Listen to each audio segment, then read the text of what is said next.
আমরা কি করব, কোথায় যাও? আপনি জালিম সরকারের বিদায় করছেন, আপনি এখন আমাদের ছেলেমেয়েদেরকে আমাদের কাছে ফিরিয়ে দেন। আমার মেয়ে সবাই এক মাস, আমার মেয়ে সবাই নিখোঁজ।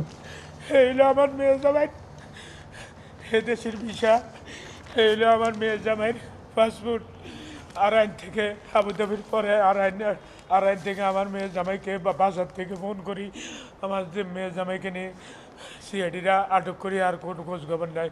এদেশে আমার মেয়ে আছে, আমার দুবছরি একটা আমার নাতিটা আছে, এরা মৃত্যুর সাথে বাচ্চা লড়তেছে। আমি আজকে এক মাস আমার ফ্যামিলিতে মরার মতো, কেউ কোথায় কী অবস্থা আছে আমি জানি না। তবে আমি ডাক্তার ইনুস খুব ভালো মানুষ, উনি সারা বিশ্বে উনাকে চিনে।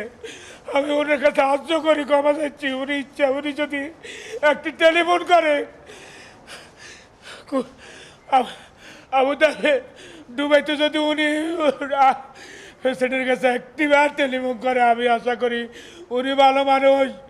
উনি কখনো কোনোদিন গরিবের বন্ধু, উনি গরিব যা কিছু চিনে না। উনি যদি একটি টেলিফোন করে, আমাদের এই দুই তিনশো মানুষ, 27 আমার জামাইরও শপথ রাজা হয়েছে জানি না। আমার মনে হয় উনার একটা টেলিফোনে আমাদের এই বাংলাদেশে ইনশাল্লাহ আল্লাহর রহমতে আমরা ওই ছেলেমেয়েকে আবার ফিরে পাবো। আমার মেয়ে নইলে আজকে বিধবার পথে আমি জানি না। আমি আপনাদের কাছে, আমি সাংবাদিক নোয়াখালীর পক্ষ থেকে সাংবাদিক ভাইদেরকে আমি হাজার সালাম।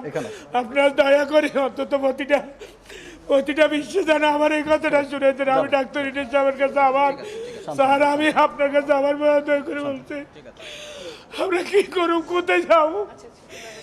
আপনি জালিম সরকারের বিদায় করছেন, আপনি এখন আমাদের ছেলেমেয়েদেরকে আমাদের কাছে ফিরিয়ে দেন। ওরা কোটায় আন্দোলন করতে চাইছি, আমি তো জেলে বসে যেতেছে।